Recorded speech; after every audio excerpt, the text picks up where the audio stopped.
Hello guys! Welcome dito sa aking vlog. Excited ako mag-vlog ngayon kasi um, nag-abot, dumating na, Bisaya ako. Dumating na yung bago kong lavalier microphone.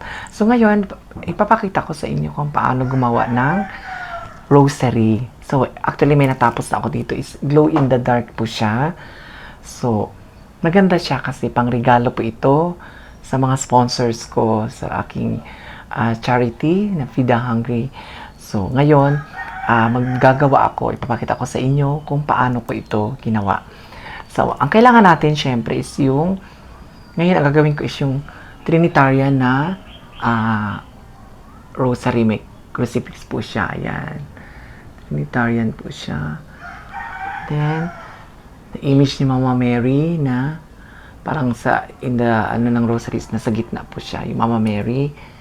And then yung mga beads, na meron ako ditong 50 kasi 50 po itong 10 per decade.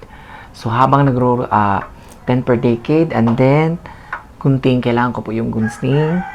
And then ito po yung isa na pang para magtay, itatali ko po siya kung paano ko siya gagawin. And then yung sinulid na at least ito 2 meters po siya ang haba para medyo may allowance po siya. And then yung mga maliliit na beads, meron din po ako maliliit na beads para po ito sa pang magkaroon po siya ng spacing. Ayan. So paano nga ba gagawin itong rosary? So umpisa, ito po, hawakan lang po dito. Ito yung dulo. Ayan, ilulusot lang natin yung nylon dito. And then, atakin po siya sa pinakadulo. And then, magkakaroon ka lang ng ayan, parang ganyan lang siya kaiksi. Ayan. Tapos, kunin natin yung straw na ginawa natin para magkaroon tayo ng guide, para pag nagtali, yung knot ang tawag nito. Knot ang gagawin ko kasi masyadong mahirap yung, ayan. So, inanat siya. Ayan. So, ganun. Iikot lang siya ang usually ang ginagawa ko is 10.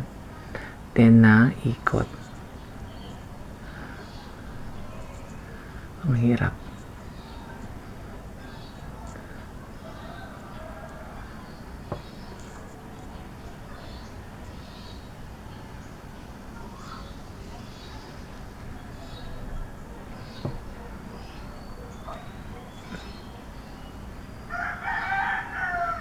Dapat nasa likod po siya.